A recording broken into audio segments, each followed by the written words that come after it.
고개를 들고 옆에 좀 쳐주세요. 여기다. 할렐루야. 한 주간의 삶에도 주님을 정말로 찬양할 수 있는 저와 여러분이 되시기를 바랍니다. 어떠한 상황과 형편을 만나든지 그 속에서 주님을 찬양해 보시기 바랍니다. 주님을 찬양할 때 흉악한 결박이 떠나갈 줄로 믿습니다.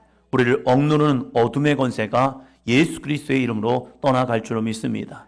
찬양은 그런 능력이 있습니다. 내 영혼이 주를 찬양하나이다. 그 주님을 마음껏 찬양하는 한 주간의 삶이 되시기를 바랍니다. 함께 믿음으로 선포하십니다. 지혜로운 믿음의 사람이 됩시다. 옆 사람 바라보면서요, 지혜로운 믿음의 사람이 됩시다. 신앙생활 하면서도 어리석은 사람이 있습니다. 하나님의 말씀을 믿느라 함에도 불구하고 행하지 않는 것. 하나님의 말씀을 믿으면 행해야 합니다. 그것이 진짜 야고보서에서 말하는 살아있는 믿음입니다. 우리가 믿어요 라고 하는데 그걸 하지 않는다? 그것은 어리석은 사람입니다. 왜요? 하나님의 말씀은 능력이 있기 때문입니다. 한 주간의 삶에도 여러분에게 베푸시는 하나님의 은혜가 충만하시기를 축원합니다. 우리가 지난주 심령 부흥회를 통하여서 많은 은혜 받으신 줄로 믿습니다. 은혜 받으셨죠? 우리의 마음 밭이 준비되지 아니하면 은혜 받기 어렵습니다. 그래서 우리는 날마다 주님 앞에 나오면서 우리의 심령을 준비해야 합니다. 호세아는 우리에게 이렇게 말합니다. 호세아 10장 12절이요. 너희가 자기를 위하여 공의를 심고 인애를 거두라. 너희 묵은 땅을 기경하라. 지금이 곧 여호와를 찾을 때니 마침내 여호와께서 오사 공의를 빛처럼 너희에게 내리시리라. 아멘. 잠시 대전에 다녀올 일이 있어가지고 다녀왔습니다. 오다 보니까 여주를 예치 나왔습니다. 여주 하면요, 이 밭이 참 많습니다. 보니까 이제 거름도 많이 내놓고 그리고 이 밭들을 많이 갈아엎었더라고요. 하나의 이유입니다. 이제 조금 있으면 씨앗을 심어야 하기 때문입니다. 씨앗을 심기 위해서는 묵은 땅, 1년에 이제 겨울을 지나면서 묵은 땅을 갈아엎어야 합니다. 갈아엎고 거기다 거름을 주어야 씨앗을 심으면 거기서 진짜 많은 열매를 맺습니다. 놀라운 것은요, 한 알의 씨앗을 심으면요 거의 50배, 60배, 100배의 결실을 맺기도 한다는 사실입니다. 우리의 심령도 마찬가지입니다. 나 자신을 위해서 공의를 심을 때 인애를 거둘 수 있습니다. 우리가 말씀을 심을 때 그 속에서 말씀의 역사는 일어납니다. 날마다 우리의 묵은 심령을 갈아엎는 삶이 되시기를 바랍니다. 저희 고향은 논산 연무입니다. 논산 하면 유명한 것이 있는데 딸기입니다. 딸기 농사를 짓는 분들이 있습니다. 품종은 설향입니다. 가서 논산 딸기 하면요 그냥 안심하시고 드시면 됩니다. 이 논산 딸기를 보면요 이제는 방식이 많이 달라졌더라고요. 많은 농가들이 요즘은 수경 재배를 합니다. 수경 재배는 쉽습니다. 편합니다. 허리를 굽히지 않아도 됩니다. 그냥 쭉 지나가면서 허리를 굽히지 않고 지나가면서 따면 됩니다. 그러나 땅에다 심으면요, 노지에다 심으면 앉아서 다니면서 따야 합니다. 그러니까 좀 힘들어요. 어려워요. 그래서 많은 농가들이 수경 재배를 합니다. 근데 저희 동네에서도 저희 집안의 한 형님은요, 여전히 땅에다 심습니다. 그런데 맛이 다릅니다. 땅에서 주는 양분이 있기 때문입니다. 똑같은 품종이지만 어디다 심느냐에 있어서 그 맛이 달라져요. 모양은 진짜 비슷해요. 그러나 맛이 좌우한다는 사실입니다. 우리도 마찬가지입니다. 하나님의 복음이 우리의 심령 속에 심겨졌을 때 우리는 어떤 맛을 내고 있냐 이거예요. 우리에게는 그리스도의 아름다운 향기를 발할 수 있는 삶이 되시기를 바랍니다. 그래서 우리가 세 가지를 해봤으면 좋겠어요. 우리 있죠? 표어 밑에 무슨 말이요? 사랑의 말, 소망의 말. 우리들에게 있어서 그리스도의 향기를 바라는 게 어떤 모습입니까? 똑같은 상황과 형편을 바라보더라도 우리가 어떠한 향기를 내느냐에 있어서 달라져요. 우리가 믿음의 사람으로서 어떠한 말을 할 거냐. 세상과 똑같은 말을 한다면요 우리는 세상의 향기를 바랄 겁니다. 그러나 우리가 믿음의 말을 하고 소망의 말을 하고 사랑의 말을 하면요 저 사람을 통해서 야 진짜 그리스도인이구나. 옆에 사람 한번 냄새 한번 맡아보시오 합니다. 어떤 냄새가 나십니까? 세상의 냄새가 납니까? 아니면 그리스도의 향기가 납니까? 여러분 우리가 무엇을 심려에 있어서 그 속에서 아름다운 향기를 발할 수 있기 때문입니다. 정말로 우리들의 말씀이 내 속에 심겨지고 그 속에서 자라나고 열매를 맺어서 여러분을 향하여 친구들이, 여러분을 향하여 주변의 사람들이, 여러분을 향하여 가족의 구성원들이 와우, 예수님의 향기가 나요, 이 고백이 있기를 주의 이름으로 축원합니다. 그래서 마음밭을 준비해야 한다는 거예요. 여러분이 교회 와서 해야 할 기도가 있습니다. 같이 합니다. 시작.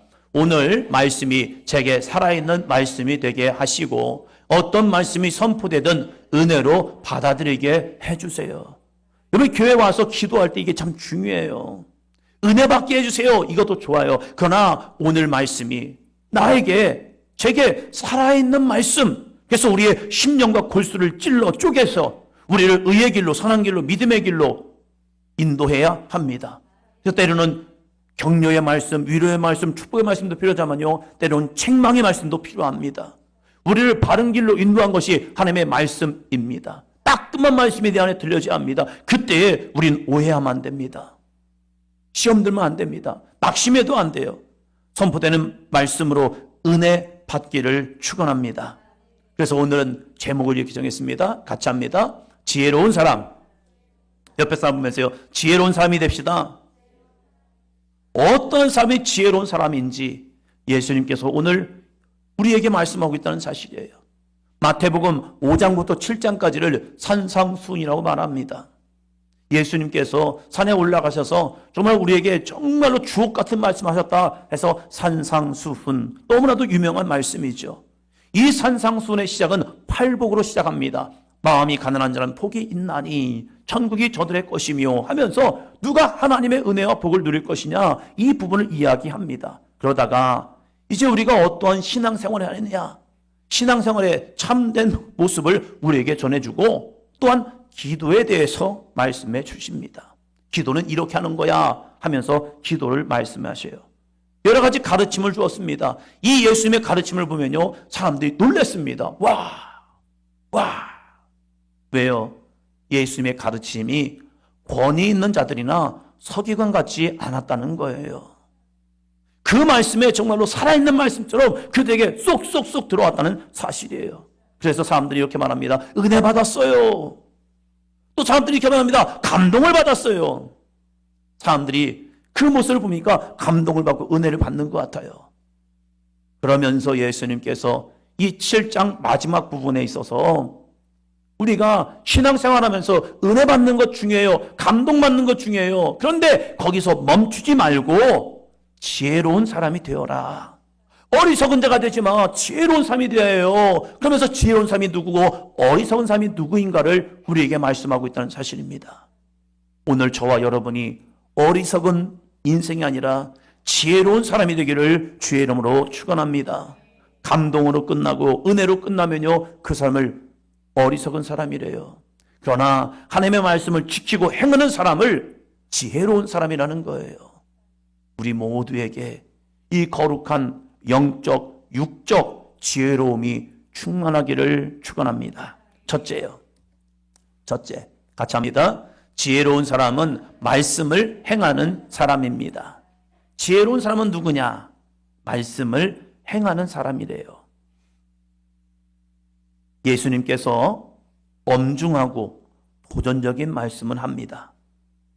어찌 보면 우리가 신앙생활 때 좀 무섭고 또 두려운 말씀을 우리에게 해주십니다. 우리는 예수님 믿으면 천국 간다고 배웠습니다. 어렸을 때부터 예수님 믿어, 그러면 천국 가 라고 배웠다니까요.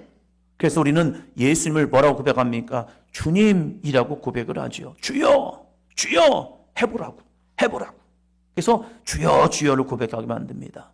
주님 이름 부르고 예수님의 이름을 부르면 천국 간다고 그래서 생각하는 거예요. 조금 더 확장된 표현으로 해보면요, 우리가 교회를 다니기만 하면 천국 간다고 생각합니다. 그래서 중세시대에는 그냥 교회다 이름만 넣어놓으면 돼요. 그리고 저 사람이 세례받으면 세례 교인이기 때문에 그냥 구원 받아요 라고 이렇게 하기도 했었습니다. 그래서 교회는 다니지만 일주일의 삶은 내 생각과 방법으로 살아가는 거예요. 왜? 나 교회다 이름 넣었어. 나 세대교인이야. 그래서 제 이름은요, 박지영이 아니라 또 다른 이름 세대명을 가지고 제가 이런 사람이에요. 이런 사람이에요. 그런데 그 이름을 정해주는 이유가 뭐예요? 그렇게 살아가라고 하는 거예요. 가끔 물어봅니다. 세례명이 무엇입니까? 예, 그렇대요. 그럼 그 사람에 대해서 아십니까? 근데 몰라요.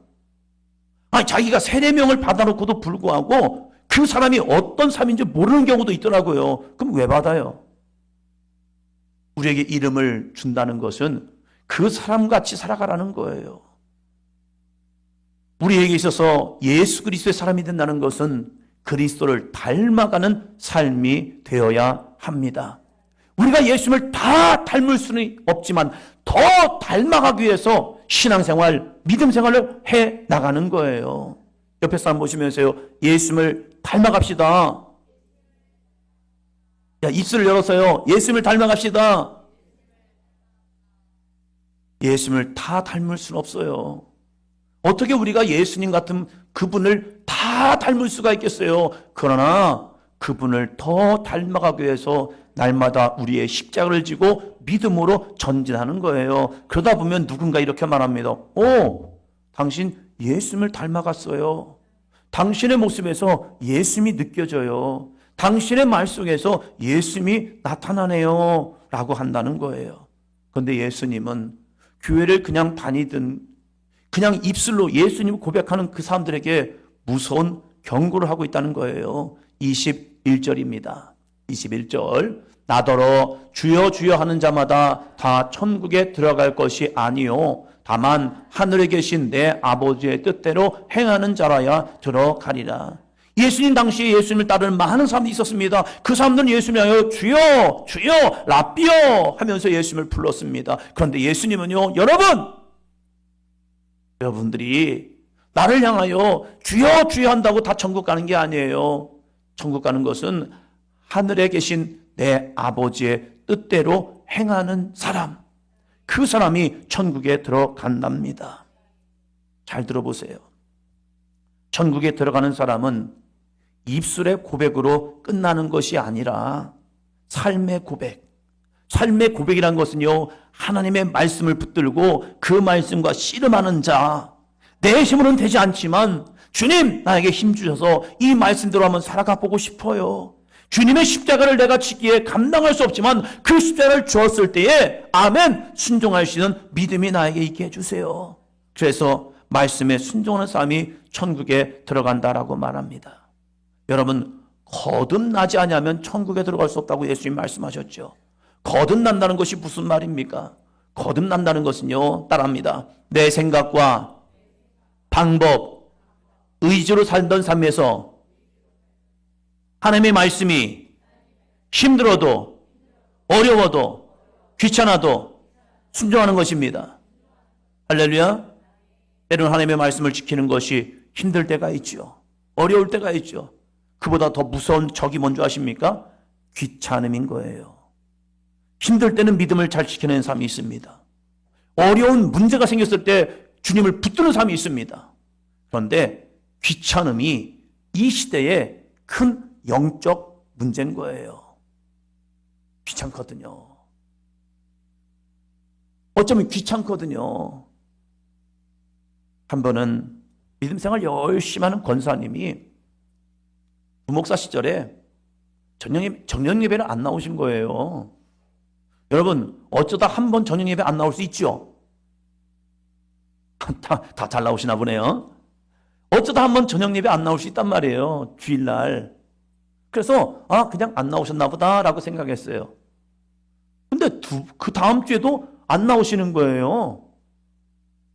왜 안 나오실까? 뭔 일이 있으신가? 그렇잖아요. 한 번 안 나오면 그럴 수도 있어요. 근데 두 번 안 나오니까 무슨 일이 있으신가? 그런데 또 다음 주에 또 안 나오시는 거예요. 그러면 뭐가 있는 거죠? 아무 일 없나요? 문제가 있는 거죠. 문제가 있으면 그때 뭐 하죠? 목사님이 신방을 가죠. 신방을 가봤죠. 그래서 권사님, 요즘 저녁 기도에 잘 안 나오시더라고요. 저녁 예배 때 안 나오시더라고요. 했더니 요즘 좀 안 나왔어요. 그래서 무슨 일 있으세요? 했더니 첫 주에는 이제 저녁을 먹고 설거지를 하다가 잠깐 소파에 앉아서 텔레비전을 보고 있었대요. 텔레비전 조금 보고 있다 보니까 갑자기 8시가 됐더래요. 아차! 하는 순간 깜빡한 거예요. 잠깐 저녁 식사를 하고 저녁 가족들과 함께 먹고 잠깐 쉰다라고 생각하다가 슬딱 하다가 그냥 넘어간 거예요. 그 다음 주 가려고 했더니 귀찮더래요. 세 번째 주가 되니까 안 가도 되겠더래요. 그래서 안 오셨대요. 그러면서 목사님 오셨으니까 또 다음 주부터는 열심히 갈게요. 그러더라고요. 할렐루야. 그분도 그렇게 좋은 분이에요. 그래도 우리가 있어서 이 시대에 참 영적인 문제가 뭐냐면 귀찮음을 이겨내어야 합니다. 피곤한데 힘든데 귀찮은데 됐어. 하나님이 다 아셔. 다 아시죠. 뭘 아십니까? 내가 귀찮아하는 것을 알아요. 그러면 하나님도 우리에게 기도하면 이렇게 할 거예요. 야, 너 기도 들어주기 귀찮다야. 이러시면 어떡할 건데요? 사랑하는 성도 여러분, 우리는 이 믿음의 싸움에서 이겨내야 합니다. 예수님을 나의 구주로 고백하는 사람들, 그것은요, 주님이 기뻐하시는 믿음의 삶을 살아가는 겁니다. 교회를 다니는 것은 예수님을 주님으로 고백하는 순종의 삶을 살기 위해서입니다. 이것이 진짜 그리스도인의 모습입니다. 22절 볼까요? 22절. 그날에 많은 사람이 나더러 이르되 주여 주여 우리가 주의 이름으로 선지자 노릇하며 주의 이름으로 귀신을 쫓아내며 주의 이름으로 많은 권능을 행하지 아니었나이까 하려니. 여러분, 교회 다니면서 예수님을 구주로 고백하는 거 그거 쉬운 일 아닙니다. 이 고백이 쉽지 않아요. 우리 아이들한테 너 예수님 구주로 고백하니? 너 예수님 구주로 고백하니? 너 예수님 구주로 고백하냐고! 이럽니다. 이게 입을 띄는 게 쉽지 않아요. 그런데 예수님을 구주로 고백한대요. 여러분, 교회 다니면서 귀신 쫓아내는 거 쉬울까요? 어려울까요? 안 해봤는데요. 그분은 어려운 거예요. 안 해봤으니까. 여러분, 귀신 쫓는 거 만만치 않습니다. 한 교회에서 부임해서 한 청년을 신방하다가 갑자기 발작이 일어났습니다. 발작에는 두 가지가 있죠. 육체적 질병과 영적인 질병이 있습니다. 이 아이는 육적인 질병이 없습니다. 그런데 발작이 일어났습니다. 뭡니까? 영적인 문제가 있다는 거예요. 그 아이 붙들고 기도하는데 5시간 걸렸습니다. 기도하고 찬양하고 말씀하고 기도하고 하면서 막 영적인 씨름하는 겁니다. 5시간 걸려서 떠나가더라고요. 쉽지 않아요. 처음에 귀신 쫓아내는 거 어려운 일입니다. 그런데 주의 이름으로 귀신을 쫓아낸답니다. 또 주의 이름으로 많은 권능까지 행하였습니다. 이 정도 신앙생활하면요, 사람들 말합니다. 대단하다. 대단한 거예요. 엄청난 겁니다. 그런데 주님은 이 사람에게 이렇게 말합니다. 23절 볼까요? 그때에 내가 그들에게 밝히 말하되 내가 너희를 도무지 알지 못하니 불법을 행하는 자들아 내게서 떠나가라 하리라. 주님은 말씀합니다. 그것도 분명히 밝히 말합니다. 내가 너희를 도무지 알지 못하니. 예수님을 주로 영접했어요. 선지자 노릇했습니다. 선지자 노릇이라는 것은요, 주님이 기도할 때 나에게 이런 응답을 주시대요. 당신에게 이렇게 말하라고 하더라고요. 주님이 주신 감동이 이런 겁니다 하면서 선지자 노릇했어요. 귀신까지 내어 쫓았습니다. 많은 권능까지 행했습니다. 그런데 그런 사람에게 이야기합니다. 내가 밝히 말할게. 뭡니까? 내가 너희를 도무지 알지 못해. 너희가 나를 예수 나를 구주로 영접했고 주님이라고 고백했고 그 이름을 가지고 귀신을 내쫓고 선지자 노릇했고 권능도 했지만 나는 너를 알지 못해. 그 이유가 무엇입니까? 불법을 행하는 자들아.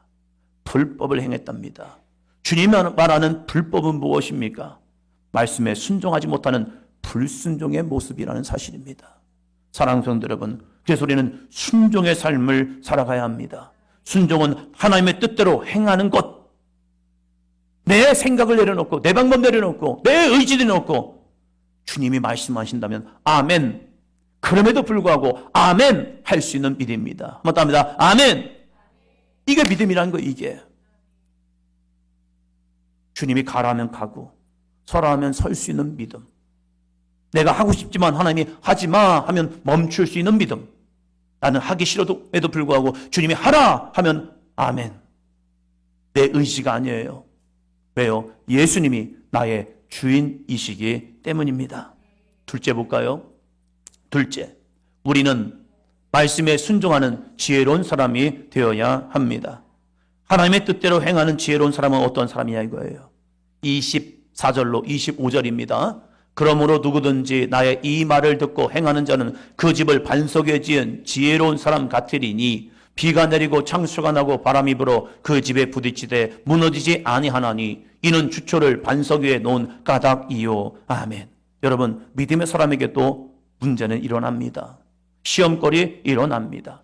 예수님께서는 믿음이 있는 지혜로운 사람에게도요, 비가 내리고 창수가 나고 바람이 불고 집에 부딪힌답니다.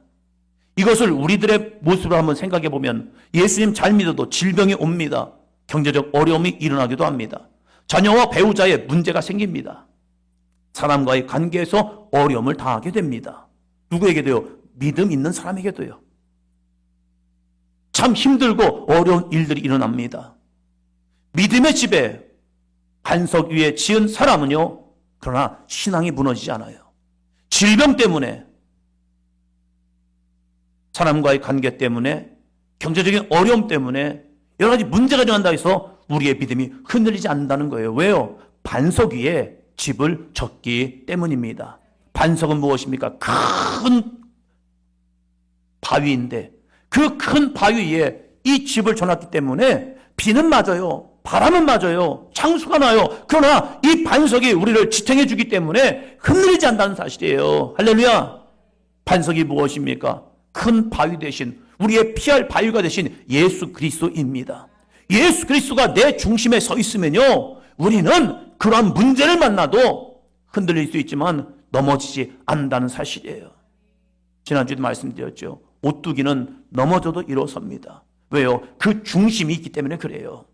옆에 사람이 아무리 넘어뜨려도 이 오뚜기는 또다시 그 자리에 서 나가는 거예요. 그 중심추가 있기 때문에 그래요. 믿음 생활이라는 것은 나를 세우는 것이 아니라 예수님을 내 중심의 주인으로 영접하고 그 믿음으로 살아가는 삶, 이것이 진짜 아름다운 믿음의 사람이 될 줄로 믿습니다. 그럼 어리석은 사람은 누구입니까? 26절로 27절입니다. 나의 이 말을 듣고 행하지 아니하는 자는 그 집을 모래 위에 지은 어리석은 사람 같으리니 비가 내리고 창수가 나고 바람이 불어 그 집에 부딪힘에 무너져 그 무너짐이 심하니라. 아멘. 여러분, 같은 문제를 만나요. 같은 시험거리를 만나요. 같은 어려움을 당하지만 예수님이 중심에 거하지 아니하니까 가룟 유다처럼 예수님을 팔아버리는 거예요. 매일의 삶 속에서 예수님을 팔아버리는 인생이 되지 마시고 예수 그리스도를 내 중심에 모셔드려서 나의 반석인 주님과 함께 살아갈 수 있는 삶이 되시기를 바랍니다. 이것이 빌립보서에 있어서 주 예수 안에 있는 삶이잖아요. 주 안에 있기 때문에 우리가 감사할 수 있고 기뻐할 수 있는 믿음의 삶. 지금 바울의 형편은 지난주 부흥회 때 말씀드린 것처럼 바울은 지금 옥에 갇혔단 말이에요. 그러나 주 예수 그리스도가 그의 마음에 항상 계시기에 그는 어떠한 누구도 자유자가 되고 그 갇힘이 오히려 복음을 전하는 진보가 되고 있다는 사실이에요. 우리가 예수 그리스도 중심에 서 있으면요, 질병을 만나도, 문제를 만나도, 경제적인 어려움을 당해도 힘들어요, 어려워요. 그러나 그것이 우리의 믿음을 흔들 수가 없다는 거예요. 왜요? 우리는 반석에 세운 지혜로운 사람이기 때문입니다. 순간순간 우리를 유혹하고 미혹하는 일들이 우리의 일상에서 늘 일어납니다.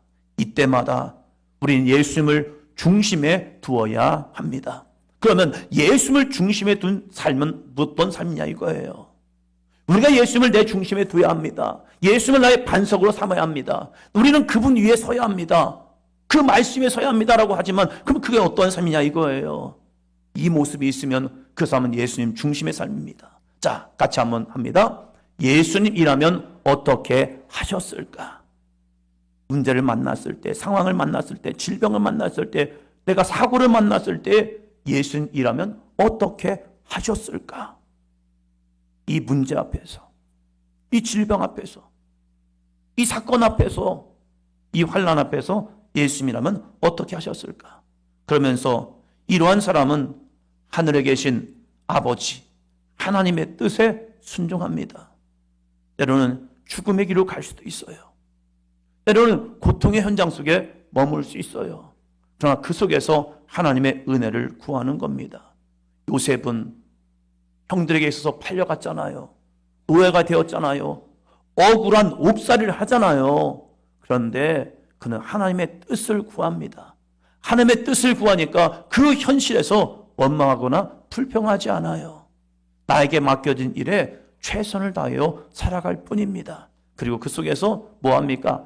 주 예수 하나님을 증거하는 믿음의 삶을 살아가고 있다는 사실입니다. 사랑하는 성도 여러분, 주 예수가 우리의 반석이 되시기를 주의 이름으로 축원합니다. 신앙생활이 나의 만족과 기쁨을 얻기 위한 것이 아니라 하나님의 뜻을 이 땅 가운데, 하나님의 뜻을 우리의 가정에서, 하나님의 뜻을 직장과 사업장에서, 하나님의 뜻이 우리의 교회 안에서, 하나님의 뜻이 이 사회에서 이루어지기를 힘쓰는 저와 여러분이 되기를 주의 이름으로 축원합니다. 이것은 나의 힘으로 할 수 없습니다. 말씀에 순종하는 삶은 내 능력으로 살아가지 못해요. 신앙생활 처음 할 때는요, 신앙생활 쉬워요. 왜? 내 마음대로 살기 때문에 그래요. 주일 성수 내가 하고 싶을 때는 하고 안 할 때는 안 하면 돼요. 헌금생활 기분 좋으면 하고 별로 기분 안 좋으면 안 해도 돼요. 신앙생활 초기 단계이죠. 그러나 신앙생활을 조금 깊이 있게 들어가면요, 신앙생활이 좀 힘들어져요. 왜 그러냐면 여전히 내 육신의 마음과 영의 마음이 싸우기 때문에 그래요. 신앙생활 열심히 해도 신앙생활은 어려워요. 왜 어려우냐? 나를 이겨내야 하기 때문입니다. 나를 이기지 못하면 신앙생활은 버거운 짐밖에 되지 않아요. 그럴 때 우리는 뭘 합니까? 바로 기도하죠. 한번 더 합니다. 기도를 통해 하나님께서 주시는 힘을 의지하는 겁니다. 여러분, 기도는요, 하나님이 주신 힘을 의지하는 거예요. 주님, 나 좀 도와주세요. 주님, 내가 말씀에 순종해야 하는데 순종할 수 있는 힘이 없네요. 내가 이 질병을 이기고 주님 앞에 나가야 하는데 질병을 이길 수 있는 능력이 없네요. 그러나 주님, 나에게 힘 주시소, 능력 주소, 이 환경을 이기게 하여 주시옵소서. 주여, 내 마음이 요동칩니다. 이 요동치는 마음을 이길 수 있는 주여 능력을 나에게 주세요. 주님을 의지하며 기도할 때 모든 문제를 넉넉히 이기게 하실 줄로 믿습니다. 왜요? 주님은 우리의 구원자가 되시기 때문입니다. 하나님의 뜻을 구하는 삶이 어떤 삶입니까? 같이 읽습니다. 시작. 하나님께서 왜 나에게 이 말씀을 주셨을까? 나는 어떻게 말씀에 순종하며 살아갈 것인가? 여러분에게 주시는 말씀 속에서 왜 나에게 이 말씀을 주시는가를 찾아내야 합니다. 다른 삶이 아니라 나에게 주시는 이 말씀을 왜 주시는가? 또한 나는 어떻게 말씀에 순종하며 살아갈 것인가? 여러분, 살 때에 하나님의 능력은 나타납니다. 하나님의 능력은 아는 것에 나타나는 게 아니에요. 믿음으로 선포하고 행할 때 하나님의 능력은 나타납니다. 수요일마다 믿음의 말에 대해서 여러분에게 설교를 하고 있죠. 주님 앞에 나온 사람들이 다 고침받은 게 아니에요. 주님 앞에 나온 사람이 문제가 해결받은 게 아니에요. 주님을 만났지만, 앞에 주님이 계시지만 그 주님 앞에 나의 삶의 문제를 가지고 믿음으로 나온 자들을 통해서 주님은 역사를 이루셨습니다. 여러분, 어리석은 자, 여기서 끝나지 말고요, 지혜로운 자, 주님이 나에게 도전을 주었다면, 주님이 나에게 말씀을 주었다면, 주님이 나에게 소망을 주었다면 그 믿음대로 한번 살아가 보시기를 주의 이름으로 축원합니다. 이 사람이 지혜로운 사람이라는 사실입니다. 지난주 부흥회를 통하여서 빌립보서와 룻기의 말씀을 주셨죠.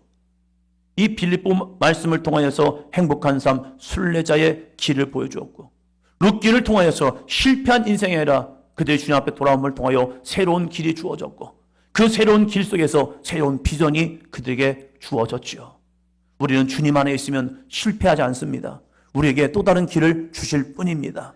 그 새로운 길을 통하여 새로운 꿈을 가지고 비전을 가지고 나아갈 수 있는 삶이 되시기를 축원합니다. 내 앞에 있는 길이 막혔다고 두려워하지 않기 바랍니다. 그 막힘은 또 다른 곳으로 인도하는 하나님의 역사입니다. 왜요? 하나님은 나의 하나님이 되셔요. 한번 더 합니다. 하나님은 나의 하나님이십니다. 옆 사람 보시면서 하나님은 나의 하나님이십니다. 할렐루야. 하나님은 다른 사람이 아니라 나의 하나님이 되어 주겠다는 거예요. 따라합니다. 내가 하나님 말씀에 순종할 때 하나님은 역사를 만드십니다. 내가 하나님의 말씀에 순종할 때 하나님은 나에게 역사를 만들어 주셔요. 이게 성경의 모든 역사잖아요. 오늘 우리가 어리석은 사람이 아니라 정말로 지혜로운 사람이 되어서 오늘도 하나님은 살아 계십니다. 이 아름다운 고백이 저와 여러분에게 날마다 고백되기를 축원합니다. 지난 한 주간 저희 교회에 좋은 일도 있었죠. 부흥회를 했죠. 그러나 안 좋은 소식도 들려왔습니다. 김인희 권사님 뇌출혈로 인해서 병원에 입원하시고 수술하셨고, 또 우리 구선의 권사님 남편이신 김조 성도님이 교통사고로 인해서 뇌출혈도 있었고, 근데 그것이 이제는 멈춰섰고 이제는 좀 회복되어서 식사도 하시고 그런답니다. 어려움이 있죠. 그러니까 이 어려움 속에서 우리가 하나님의 뜻을 구하며 간구할 때, 물론 이제 수술 후에도 어려움은 좀 있을 겁니다. 그러나 그 어려움이 도리어 변하여 복음의 진보가 있기를 위해서 기도하시기를 바랍니다. 하나님이 이걸 위해서 이렇게 문제를 주었고 고난을 주었고, 이 고난을 어리석은 모습으로 낙심하고 절망하는 것이 아니라 지혜로운 사람이 되어서 승리했습니다. 우리 모두에게도 이러한 영적 도전이 있는 한 주간의 삶이 되기를 축원합니다.